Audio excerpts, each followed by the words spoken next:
Bismillahirrahmanirrahim. Assalamualaikum warahmatullahi wabarakatuh. Selamat pagi hari ini saudara semuanya. Selamat bertemu kembali pada mata kuliah Pancasila.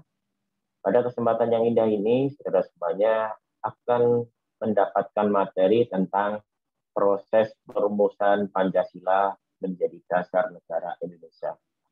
Untuk kali ini kita fokus pada tanya jawab proses perumusan Pancasila, tetap bersama dengan dosen Danang Tunjung Laksono, SPT MPD. Kegiatan kali ini adalah akan ada kurang lebih 7 sampai dengan 10 pertanyaan. Setiap pertanyaan akan kami sampaikan dan akan kami berikan jawabannya. Untuk yang pertama, kita akan menjawab satu persatu tentang kali ini. Yang pertama adalah pembentukan BPPKI berhubungan dengan terdesaknya Jepang di Perang Asia Timur Raya. Mengapa Jepang membutuhkan bantuan kita untuk melawan sekutu? Apa saja yang bisa bangsa Indonesia lakukan untuk membantu Jepang pada saat itu? Saudara semuanya, di tahun-tahun tersebut ada beberapa peristiwa yang perlu saudara ketahui bersama, di mana terjadi peperangan yang cukup dahsyat, yaitu antara Jepang dengan tentara sekutu. Peperangan itu dikenal dengan sebutan Perang Asia Timur Raya. Dengan momentumnya adalah kemampuan daripada Jepang dengan melakukan serangan secara tiba-tiba kepada pangkalan militer daripada Amerika Serikat dengan terkenal dengan istilah dengan Pearl Harbor. Kemudian peperangan itu berlanjut, Jepang melakukan pengamanan atau bisa disebut juga dengan memasuki wilayah-wilayah jajahan daripada sekutu, termasuk di wilayah Indonesia saat itu. Saudara semuanya, yang perlu saya jelaskan di sini, Perang Asia Timur Raya itu juga melakukan atau mempengaruhi terhadap kondisi Indonesia. Karena dengan adanya Perang Asia Timur Raya tersebut, terjadi perubahan yang awalnya negara kita saat itu atau daerah kita saat itu, karena saat itu belum menjadi Indonesia karena masih di tahun 40-an, yang awalnya kita diduduki oleh Belanda, kemudian dengan penaklukan atau sekutu tunduk kepada Jepang, akhirnya wilayah Indonesia saat itu dipimpin atau ditundukkan oleh Jepang dengan sebutan pemerintahan militer Jepang. Itu saudara semuanya yang perlu ketahui, ada beberapa hal yang perlu saudara ketahui bersama, bahwasanya penjajahan Jepang ini berbeda dengan penjajahan di Belanda maupun penjajah yang lainnya. Karena saat itu Jepang diterima dengan tangan terbuka oleh bangsa Indonesia. Ada beberapa hal alasan kenapa Jepang diterima tangan terbuka, yaitu Jepang menganggap dirinya sebagai saudara tua, Jepang mengklaim dirinya melakukan propaganda sebagai pemimpin Asia, pelindung Asia, dan cahaya Asia. Kemudian faktor berikutnya yang menjadi alasan Jepang bisa diterima dengan tangan terbuka oleh bangsa Indonesia adalah adanya suatu keyakinan terhadap ramalan Jayabaya tentang orang asing yang memiliki identitas atau identik karakteristik seperti Jepang sendiri. Selain itu, faktor berikutnya adalah janji Jepang tentang kemerdekaan di Indonesia. Dan yang terakhir adalah beberapa tokoh-tokoh pergerakan dijadikan menjadi pejabat di dalam militer Jepang, pemerintahan militer Jepang. Nah, sekarang berkaitan dengan hal itu, kenapa Jepang ketika menduduki di Indonesia atau di wilayah Indonesia saat itu membutuhkan bantuan bangsa Indonesia, membutuhkan bantuan bangsa Indonesia saat itu? Apa alasannya? Di awal sudah saya sampaikan bahwasanya peristiwa tersebut atau peperangan tersebut tidaklah peperangan kecil, namun peperangan besar. Jepang menyadari butuh banyak hal, mulai dari logistik, mulai dari persenjataan, sampai dengan bantuan dari rakyat-rakyat atau masyarakat yang berada di wilayah Indonesia saat itu untuk ikut serta dalam peperangan tersebut. Nah, maka dari itu Jepang membutuhkan bantuan untuk memenangkan peperangan di Asia Timur Raya tersebut melawan daripada Sekutu. Terus pertanyaan yang kedua tadi, apa yang bisa bangsa Indonesia lakukan? Saat itu saudara semuanya dengan adanya peristiwa tersebut, secara tidak langsung bangsa Indonesia memberikan banyak tambahan pengaruh sekaligus tambahan kepada pemerintah bangsa. Mulai dari bantuan secara logistik, entah itu makanan maupun bantuan yang lain, termasuk sarana prasarana peperangan, mulai pembangunan gua untuk perlindungan, penyimpanan dan persenjataan dan sebagainya, atau sering disebut dengan gua Jepang dan beberapa sarana prasarana yang lainnya. Termasuk juga beberapa pemuda Indonesia saat itu juga terlibat dalam peperangan Asia Timur Raya tersebut untuk membantu pemerintahan Indonesia. Sekarang kita lanjut berikutnya. Dari proses perumusan dasar negara yang diawali dengan pembentukan BPK, terus kemudian sidang pertama dan sidang kedua, dan kemudian dilanjutkan dengan pembentukan BPKI, kemudian adanya penetapan UUD 45 yang di dalamnya ada dasar negara pada tanggal 11 Agustus 1945. Jadi peristiwanya atau prosesnya begitu panjang untuk menghasilkan suatu dasar negara. Di nomor 2 ini pertanyaannya adalah, apa perbedaan rumusan dasar negara dalam Piagam Jakarta dengan pembukaan Undang-Undang Dasar Republik Indonesia tahun 1945? Di sini saya berikan linknya, nanti kalau ada yang perlu penjelasan lebih lengkap secara tertulis bisa membaca di link tersebut. Ya. Jadi perbedaannya ada pada sila pertama antara Piagam Jakarta dengan pembukaan UUD Republik Indonesia tahun 1945, khususnya pada alinea keempat. Kalau di pembukaan UUD 45 pada alinea keempat mengenai dasar negara, pada sila pertama itu berbunyi ketuhanan yang Maha Esa. Ini bagian daripada perubahan daripada sila Piagam Jakarta. Sebab di dalam Piagam Jakarta itu sama dengan dasar negara yang tertuang di dalam pembukaan, namun berbeda pada sila pertama. Kalau di Piagam Jakarta berbunyi ketuhanan menjalankan syarat Islam bagi para pemeluknya. Jadi ada penjelasan kata-kata tersebut. Namun di dalam pembukaan UUD 45 dirubah menjadi ketuhanan yang Maha Esa. Jadi pertanyaan yang kedua, penjelasannya seperti itu. Sekarang pertanyaan yang ketiga. Indonesia berasal dari berbagai suku. Jadi apakah anggota BPKI yang dilantik Jepang merupakan perwakilan dari tiap-tiap suku, dan apa alasan Jepang memilih orang-orang tersebut? Jadi memang BPKI tersebut adalah badan yang dibentuk oleh Jepang sebagai timbal balik atau sebagai realisasi daripada janji Jepang dalam memberikan kemerdekaan bagi bangsa Indonesia. Belum lagi, memang ini salah satu faktor juga untuk menambah agar bangsa Indonesia lebih mau membantu daripada Jepang. Sehingga salah satu realisasinya adalah pembentukan BPKI. Kemudian dari anggota tersebut yang kurang lebih ada 64-an anggota BPKI tersebut, apakah berisi dari tiap suku yang ada di dalam wilayah Indonesia tersebut? Tidak semuanya, namun secara umum bisa mewakili tiap suku yang ada di Indonesia. Karena berisi tokoh-tokoh pergerakan, tokoh-tokoh masyarakat yang ada di wilayah Indonesia saat itu yang concern, yang giat sejak awal dalam proses kemerdekaan negara ini menjadi negara yang merdeka. Nah, pemilihan orang-orang yang menjadi anggota BPK itu didasarkan adalah bukan hanya keterwakilan tiap suku, melainkan dilihat dari potensinya, dilihat dari bagaimana semangatnya, sebagainya selama keikutsertaan atau mulai dari proses lahirnya Indonesia itu. Kira-kira seperti itu. Kemudian pertanyaan yang keempat, mengapa kata syarat Islam dihapus dalam piagam Jakarta atau Indonesia PKI pertama?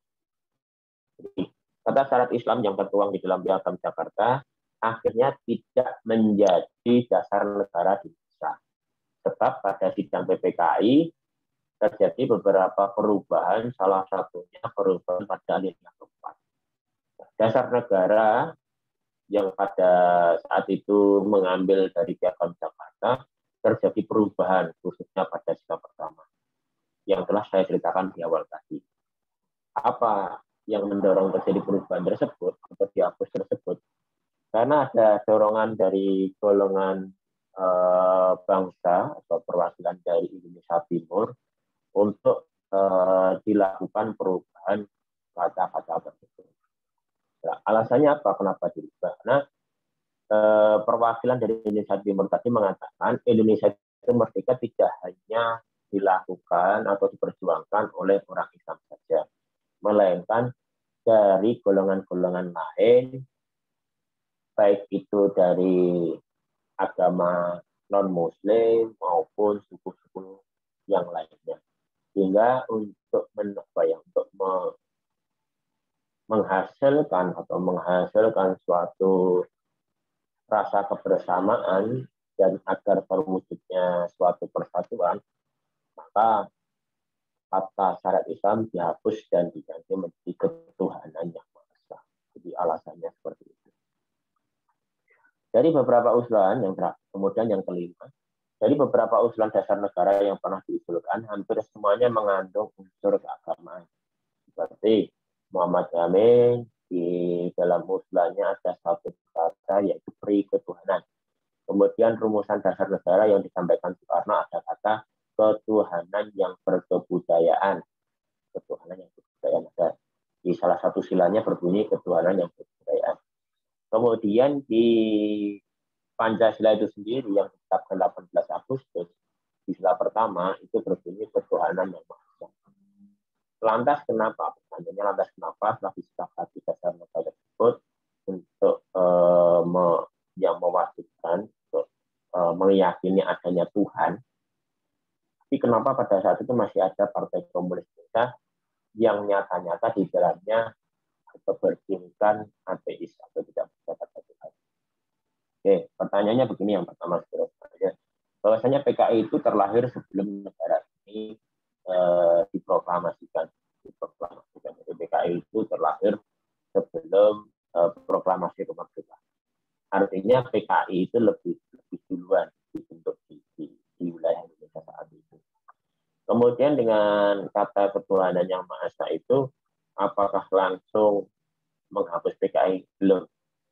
Karena apa? Karena PKI itu sendiri dilarang di Indonesia itu aturannya itu baru ada di tahun 66 dengan adanya keluarnya TAP MPRS nomor 25 tahun 66. Jadi sebelum itu PKI masih ada di Indonesia. PKI masih ada di Indonesia. Walaupun dengan karakteristik seperti itu. Karena memang belum ada kesepakatan atau aturan untuk melarang atau membubarkan PKI pada masa itu. Karena aturan pertama kali melarang PKI atau dilarangnya ajaran-ajaran komunis itu baru ada semenjak dikeluarkannya TAP MPRS tahun 66. Kira-kira seperti itu. Apa saja nilai-nilai yang dapat kita ambil dari proses perumusan Pancasila? Ada banyak hal yang bisa kita ambil dari proses perumusan Pancasila, mulai dari pembentukan GBU PKI, sidang pertama GBU PKI, sidang kedua GBU PKI, kemudian dilanjutkan pembentukan panitia kecil, sampai dengan peristiwa Rengas Dengklok, pembentukan PPKI, sampai dengan sidang PPKI 1, 2, dan 3. Apa yang bisa kita ambil hikmahnya? Hikmah yang pertama adalah kita patut bersyukur memiliki founding father itu, memiliki para pendiri bangsa yang menasbihkan dirinya, yang menyerahkan jiwa dan batinnya untuk kemerdekaan Indonesia. Jadi ada suatu nilai yang bisa kita ambil, rela berkorban. memiliki nasionalisme di tanah air. Dengan bukti bagaimana? Tanpa ada bayaran, dengan waktu yang mendesak, mampu melahirkan kesepakatan-kesepakatan yang menentukan bangsa kita hari ini sampai dengan negara kita hadir dan bisa digunakan sampai hari ini. Contohnya apa? Dasar negara. Contohnya lagi apa? Konstitusi. Artinya apa? Artinya semangat yang tidak kenal lelah, rela berkorban tadi, dengan bayaran yang tidak begitu banyak, dengan waktu yang mendesak, mampu menghasilkan fondasi-fondasi negara, menghasilkan aturan-aturan negara yang bisa dimanfaatkan bagi bangsa kita. Itu nilai yang pertama. Nilai yang kedua adalah rasa persatuan dan kesatuan. Walaupun terdiri dari berbagai suku bangsa, terdiri dari berbagai agama, namun nyatanya para pendiri bangsa kita mau hidup rukun bersama-sama membangun suatu negara yang sekarang dikenal dengan sebutan negara Indonesia. Yang ketiga apa? Kita diajarkan nilai yang berikutnya adalah bagaimana menyelesaikan masalah, bagaimana menentukan suatu mengambil keputusan atas suatu masalah. Cara-cara musyawarah, cara-cara pengambilan pendapat melalui musyawarah dengan cara kekeluargaan memberikan bukti bahwasanya musyawarah adalah cara yang terbaik dalam menghasilkan keputusan. Jadi ada tiga hal tadi saya ingatkan kembali nilai yang bisa kita ambil. Kita ada nilai rasa cinta tanah air, rela berkorban dari para pendiri bangsa, para perumus dasar demokrasi. Yang kedua adalah nilai persatuan dan kesatuan yang mampu menanggalkan egonya, menanggalkan rasa egonya, individualisnya demi lahirnya fondasi negara. Yang ketiga adalah kita diajarkan nilai musyawarah, pengambilan keputusan untuk menghasilkan kemufakatan. Itu nilai-nilai yang bisa kita ambil atau hikmah daripada proses perumusan Pancasila sebagai dasar negara. Berikutnya yang ketujuh, bagaimana kita menyikapi orang-orang yang tidak begitu menanggapi atau kurang menyikapi terhadap Pancasila dan pemerintah. Di situ ada contoh tidak mau berdemokrasi karena tidak sesuai dengan Al-Quran, Al-Hadis. Ada juga seperti itu. Sebenarnya tidak hanya ini, tidak hanya pada sebenarnya ada hal yang lain, tidak hanya Quran, Al-Hadis, atau misalkan kitab-kitab yang lain, dan tidak menghormat ada bendera merah putih. Jadi ada salah satu pertanyaan dari mahasiswa tentang hal ini. Kira-kira bagaimana kita menyikapi? Yang pertama, saya sebagai seorang dosen menyadari dengan penduduk yang jumlahnya begitu banyak di Indonesia ini, kurang lebih 270 juta, maka tidak memungkinkan, maka tidak mengherankan atau dimungkinkan terjadinya perbedaan sikap terhadap kebijakan pemerintah, terhadap keputusan negara. Salah satunya berideologi yang sama, yaitu Pancasila. Jadi tidak menutup kemungkinan atau dimungkinkan terjadi perbedaan pandangan antar anak bangsa. Karena penduduk kita yang belum bisa sepakat terhadap keputusan pemerintah maupun keputusan negara, di antaranya berideologi yang sama, yaitu Pancasila. Nah, tugas pemerintah, tugas warga masyarakat yang sadar tentang pentingnya Pancasila adalah melakukan tindakan penyadaran. Penyadaran apa? Bahwasanya Pancasila itu relevan digunakan oleh berbagai anak bangsa, oleh berbagai suku bangsa, oleh berbagai ajaran agama. Entah itu menggunakan Al-Quran, entah itu Alkitab, entah itu Tripitaka, maupun kitab-kitab yang lain. Jadi relevan, tidak bertentangan dengan ajaran agama apapun. Jadi harus melakukan penyadaran hal itu. Dan yang kedua, diberikan penyadaran juga bahwasanya Pancasila itu adalah ideologi yang penting, ideologi yang cocok buat bangsa kita. Karena tanpa adanya ideologi, mewujudkan eksistensi suatu negara itu lebih susah daripada negara yang sudah punya ideologi. Karena dengan ideologi, dengan dasar, memudahkan negara itu berjalan. Jadi kita perlu melakukan penyadaran, perlu melakukan pemahaman kepada orang-orang yang berbeda pandangan. Nah, tetapi itu kan tindakan preventif, tindakan kuratif. Tetapi kita juga bisa melakukan persuasif ketika yang berbeda pandangan tersebut melakukan tindakan-tindakan yang menjurus pada radikalisme, kekerasan. Kalau sudah menjurus pada radikalisme, kekerasan, disitulah pemerintah berhak untuk turun tangan. Berhak untuk turun tangan. Bisa dengan jalan membubarkan organisasinya, bisa dengan menjerat dengan beberapa pasal, dianggap membayarkan. Namun harus melalui peradilan yang sah, melalui proses hukum yang bagus. Mengingat Indonesia adalah negara berdasarkan untuk jawaban nomor 7. Sekarang ada pertanyaan berikutnya dari mahasiswa. Pancasila sebagai ideologi bangsa dan negara bersikap nilai-nilai luhur budi pekerti. Apakah isi dari Pancasila diperbolehkan untuk dirubah saat ini? Bila boleh dirubah, apa dasarnya dan siapa yang berhak mengubahnya? Bila tidak dirubah, hal apa yang mendasari demikian? Juga Pancasila dianggap suatu hal yang sakral dan tidak boleh dirubah. Oke. Pertanyaan yang cukup menarik. Pertanyaan yang sangat menarik.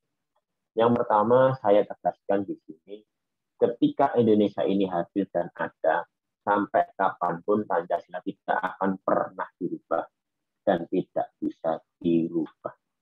Bukan karena sakral, melainkan ini semua adalah konsensus kesepakatan, baik dari pendiri negara maupun pejabat pemerintah yang melanjutkan bernegara. Hal itu juga sudah dibuktikan.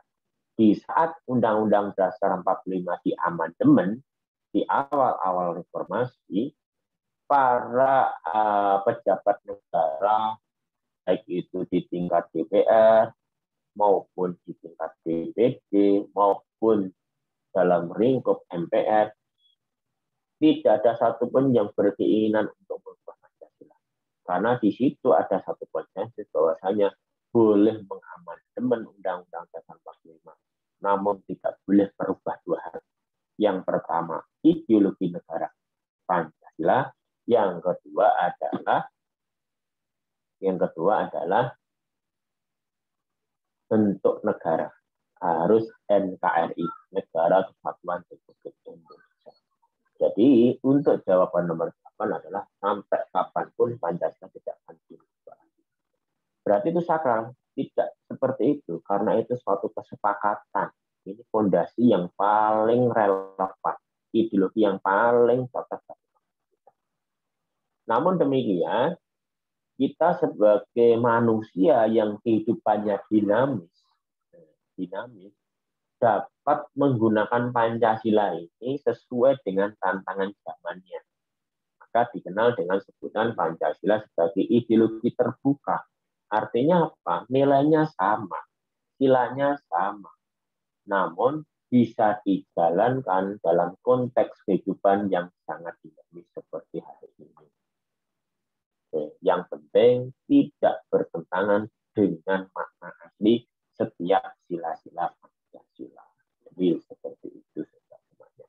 Ambil contoh misalkan, dengan adanya globalisasi ini memungkinkan orang akan berpindah daerah satu dengan daerah yang lainnya. Nah, dimungkinkan akan terjadi pernikahan antar negara. Nah, bagaimana Pancasila menyikapi? Tidak ada masalah, asalkan sesuai dengan koridor-koridor yang ada. Maka dari itu, walaupun di berbagai negara sudah mengizinkan pernikahan sesama jenis, Indonesia tidak bisa melegalkan hal itu. Bukan karena tidak mau mengikuti perkembangan zaman. Karena apa? Di Indonesia ini kita punya Pancasila, di mana kemanusiaan yang adil dan beradab pada sila kedua ditentukan oleh sila pertama, ketuhanan yang Maha Esa. Sehingga menghasilkan hak asasi manusia yang berkarakteristik Indonesia, di mana HAM yang berdasarkan nilai Tuhan. Selagi nilai-nilai Tuhan melarang adanya LGBT atau pernikahan bersama jenis, disitulah Pancasila juga berkata demikian. Jadi Pancasila secara nilai sama, secara sila sama, namun bisa dijalankan dalam berbagai dinamika kehidupan dan perkembangan zaman yang ada. Oke, demikianlah saudara semuanya penjelasan dari saya berkaitan dengan tanya jawab mengenai proses perumusan dasar negara. Pertanyaan ini adalah rekapitulasi dari berbagai pertanyaan dari mahasiswa. Saya pilih-pilih yang relatif sama dengan berbagai mahasiswa tersebut. Dan kemudian saya jawab satu-satu melalui konten dalam video kali ini. Semoga bisa memberikan pencerahan, pemahaman. Jika ada pertanyaan, silahkan ditanyakan pada kolom komentar pada video kali ini. Terima kasih, itu saja yang bisa saya sampaikan. Wassalamualaikum warahmatullahi wabarakatuh.